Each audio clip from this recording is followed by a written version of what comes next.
Friends, welcome back to my channel study cafe. और मैं श्वेता अग्रवाल आपके सामने हूँ। और मैंने पिछले वीडियो में आप लोगों को माध्य निकालना सिखाया था, मीन निकालना सिखाया था। मीन निकालने की कई सारी विधियां बताई थी। और इस वीडियो में आज मैं आपको लेके चल रही हूँ मीडियन के साथ। तो मीडियन मैं आपको बताने वाली हूँ माध्यक कैसे निकालते हैं। इसको हम माध्यक भी बोलते हैं, माध्यिका भी बोलते हैं।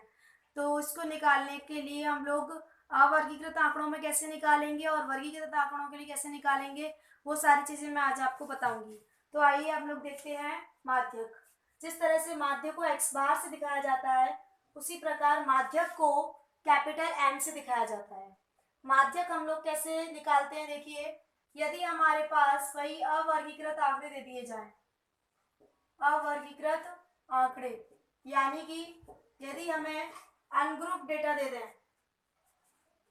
अनग्रुप्ड डेटा, अनग्रुप्ड डेटा है, अवर्गीकृत आंकड़े हैं, तो उनके लिए माध्यक कैसे निकालते हैं। अवर्गीकृत का मीनिंग मैंने पिछले वीडियो में आपको शेयर किया था कि x1, x2, x3 इस तरह से कई सारी वैल्यूज आपको कॉमा लगा करके दे दी जाती हैं। तो ये होता है अवर्गीकृत आंकड़े। तो इनके लिए हम लोग कैसे निकालेंगे माध्यक। तो सबसे पहला काम, जब हम माध्यक निकालते हैं तो हम क्या करते हैं, इन सभी को आरोही या अवरोही क्रम में व्यवस्थित करते हैं। पहला काम क्या होता है कि सभी आंकड़ों को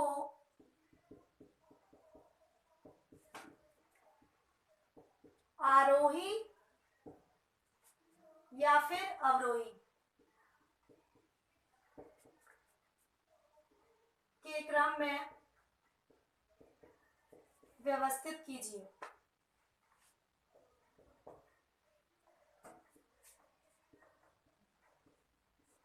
ठीक है, सभी आंकड़ों को आरोही या अवरोही के क्रम में व्यवस्थित करना है आपको। अब आरोही का मतलब मैं एक बार फिर से बता देती हूँ आपको।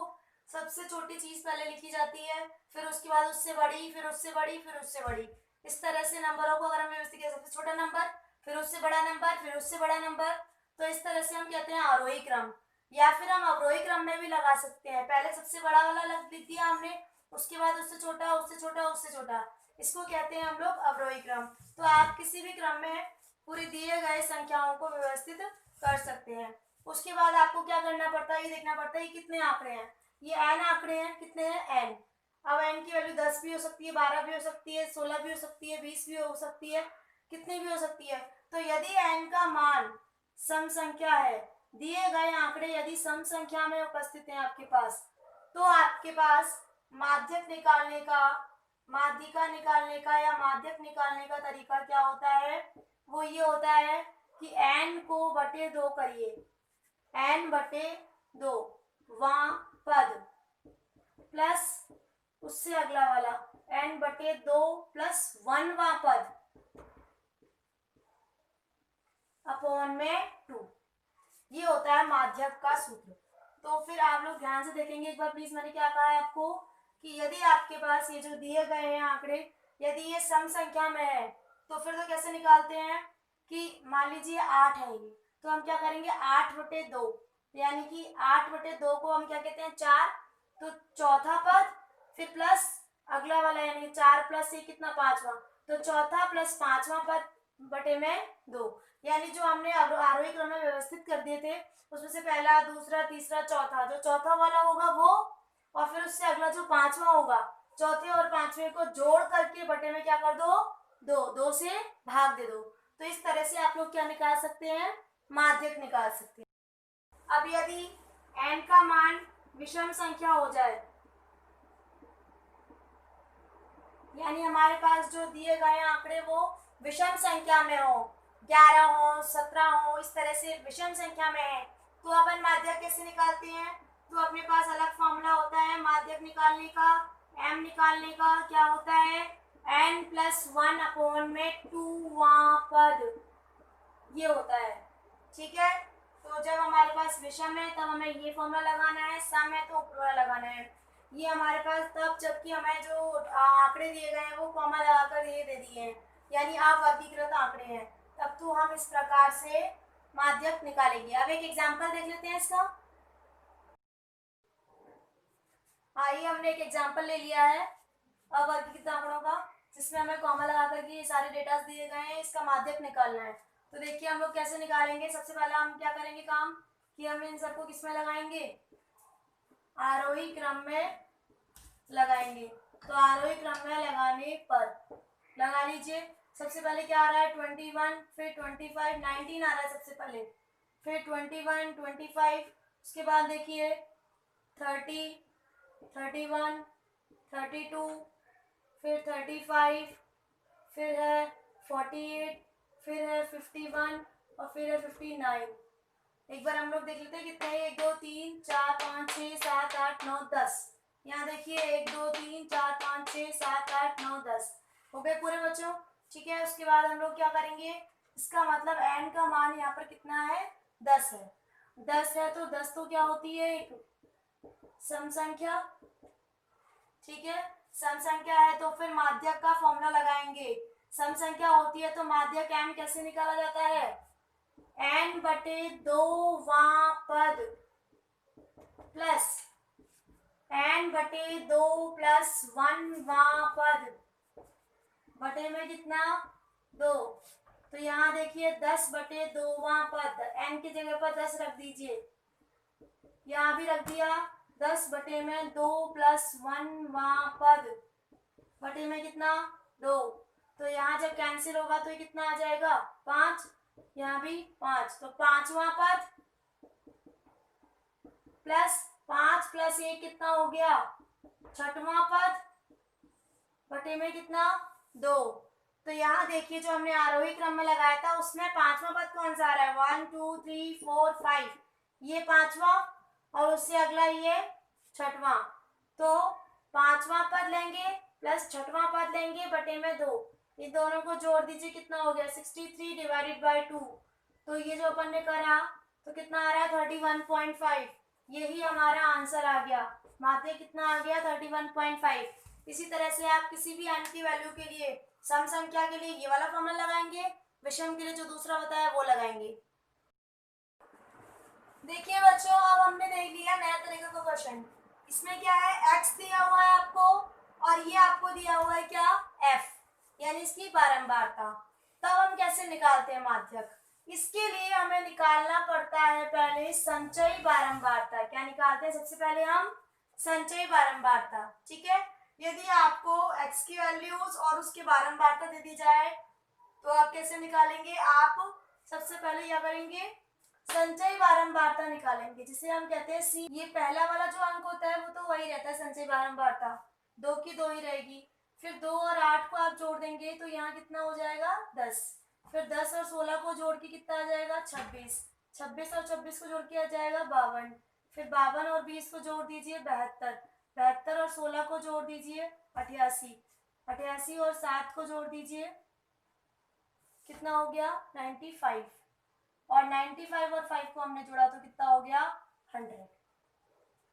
अब हमें इस f का जोड़ लगाना होता है, पर आपको बता दिया जाए कि जो अंतिम संचयी बारंबारता होती है उतना ही f का सिग्मा f का मतलब f का जो योग होता है सिग्मा f, वो हमेशा अंतिम संचयी बारंबारता के बराबर ही आता है। अब एक बार देखिए 2 और 8 10, 10 और 16 26, 26 26 52 और 20 72 और 16 88, फिर 7 95 और 5 100, यानी यहाँ भी कितना आएगा आपका 100। हमेशा याद रखिए ये और ये समान ही आते हैं। तो सिग्मा एफ की वैल्यू आपकी कितनी आ गई 100। सिग्मा एफ को हम कैपिटल एन से भी रिप्रेजेंट करते हैं। सिग्मा एफ को किससे रिप्रेजेंट किया जाता है, कैपिटल एन से। तो हम लोग इसमें माध्यिका निकालने के लिए क्या करते हैं, एन का आधा करते हैं, सबसे पहले एन बटा 2 करते हैं। तो एन बटा 2 करेंगे यानी कि 100/2 करेंगे तो कितना आ जाएगा आपके पास 50। कितना आ गया 50। 100 में 2 का जो भी सिग्मा एफ हो उसका आधा कर दीजिए तो कितना आ गया आपके पास 50। अब आपको 50 से अधिक वाली संचयी बारंबारता देखनी होती है, 50 से just more than cumulative frequency. तो 50 से जस्ट ऊपर वाली कौन सी है, ये 52। कौन सी वाली है 52, यानी इसके कॉरस्पॉन्डिंग जो x की वैल्यू होगी वही हमारी माध्यिका कहलाएगी, वही हमारी माध्यक होगी। आया समझ में, n का आधा करिए यानी सिग्मा f का आधा करिए कितना आया 50। अब आप क्या लिखेंगे, 50 से अधिक वाली संचयी बारंबारता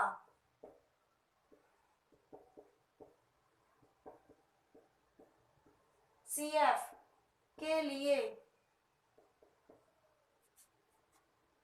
x का मान कितना है, 50 से जस्ट अधिक वाली 52 है, तो उसके लिए x का मान कितना है, 30 है।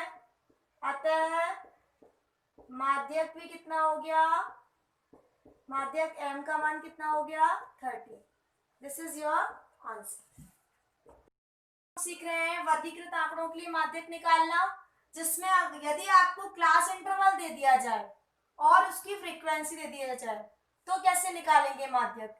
यदि आपके पास एक क्लास इंटरवल यानी वर्ग अंतराल दिया है और एक बारंबारता दी है तो हम लोग कैसे निकालते हैं माध्यक, वही पहले हम लोगों को संचयी बारंबारता निकालनी पड़ेगी। क्या निकालेंगे, सबसे पहले संचयी बारंबारता CF, तो वो कैसे निकालते हैं, M9 वाला है तो पहले वाले का 9 ही रहता है।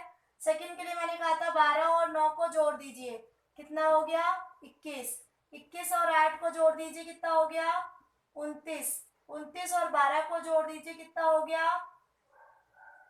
41, 41 और 9 को जोड़ दीजिए कितना हो गया 50, हो गया ये। इस तरह से हमारे पास संचयी बारंबारता निकाल लिया हमने।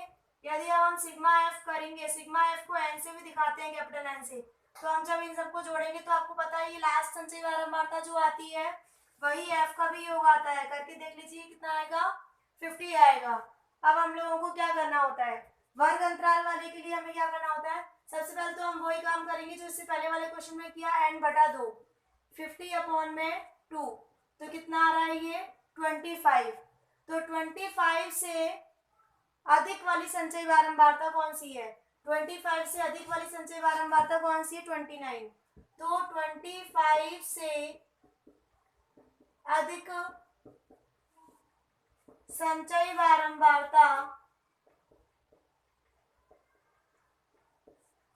वाले वर्ग को क्या कहा जाता है, माध्यक वर्ग कहा जाता है। क्या कहा जाता है इसको, माध्यक वर्ग कहा जाता है। अतः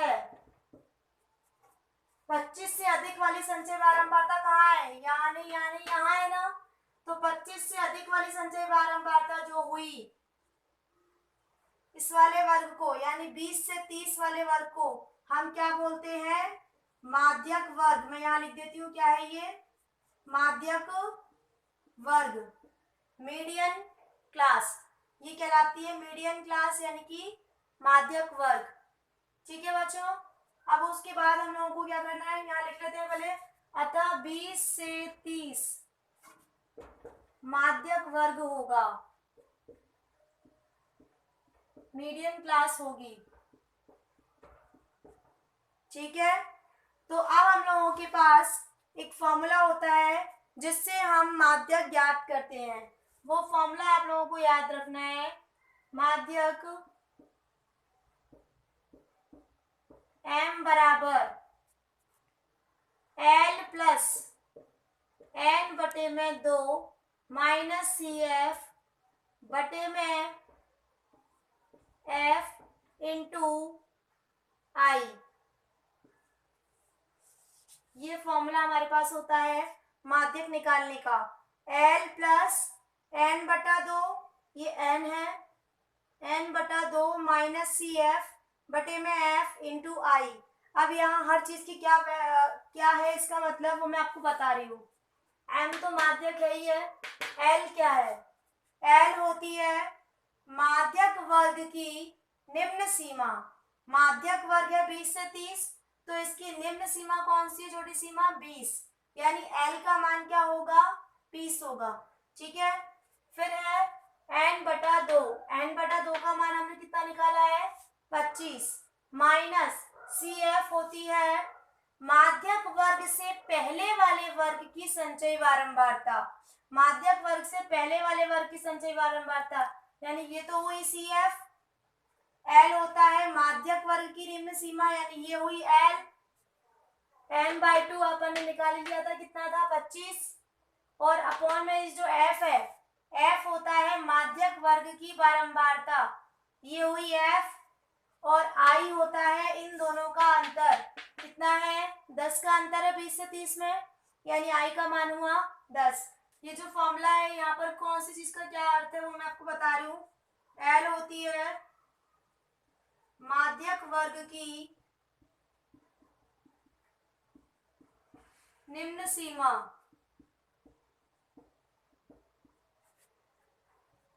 एन बटा माध्यक वर्ग की निम्न सीमा देखिए कितनी है, इसमें निम्न वाली सीमा कितनी है 20, तो हम यहाँ पे क्या लिखेंगे 20 लिखेंगे, ठीक है। फिर अगला है हमारे पास n/2, तो n/2 हम वहीं से निकालते हैं, सिग्मा f/2 क्या होता है, ये सिग्मा f का मान का आधा, यानी कितना है वहां पर देखिए 25 है। फिर अगला क्या है CF, CF हमारी होती है माध्यक वर्ग से पहले वाले वर्ग की संचयी बारंबारता,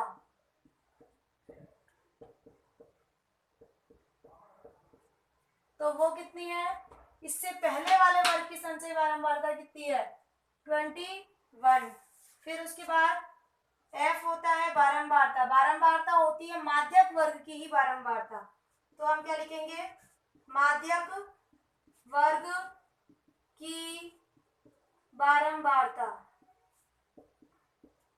माध्यक वर्ग की बारंबारता कितनी हुई 8, ठीक है। और फिर आई जो होता है वो होता है वर्ग अंतराल, तो आई हमारे पास कितना है, वर्ग अंतराल है 20 से 30 का, तो यहाँ मैं लिख देती हूँ ये क्या होता है वर्ग अंतराल, यानी कि 20 - 30 कितना है, ये तो 10 ही है ना, तो कितना हो गया ये हमारे पास इन दोनों का अंतर 10। अब ये सारे मान इस फॉर्मूले में पुट कर देते हैं, तो आइए ये सारे मान हम लोग इसमें रख लेते हैं। एल की जगह पर हमारा जो निम्न सीमा आई थी वो कितनी थी माध्यक वर्ग की 20, n/2 का मान कितना था 25, माइनस CF का मान, उससे पहले वाले CF का मान कितना था 21, बटे में माध्यक वर्ग की बारंबारता कितनी थी 8, इंटू आई का मान कितना था 10, तो यहाँ देखिए 20 प्लस 25 में से 21 गया 4 बटे में 8, इंटू कितना है ये 10, तो 4 दूनी 8, 2 से ये काटा 2 पंजे, तो यानी ये आ गया हमारे पास 20 + 5 यानी 25, तो m की वैल्यू आपके पास आ गई कितनी 25। तो यदि आपको वर्ग अंतराल दे रखे हैं तो आप इस तरह से माध्यक ज्ञात करेंगे। 2 क्वेश्चन मैंने आप लोगों को दे दिए हैं, इन दोनों क्वेश्चन को आप लोग करिए, इनके आंसर्स निकालिए, पूरी वीडियो को ढंग से समझिए, और फिर उसके बाद करने के बाद मुझे आंसर कमेंट सेक्शन में जरूर कमेंट करिए प्लीज बच्चों।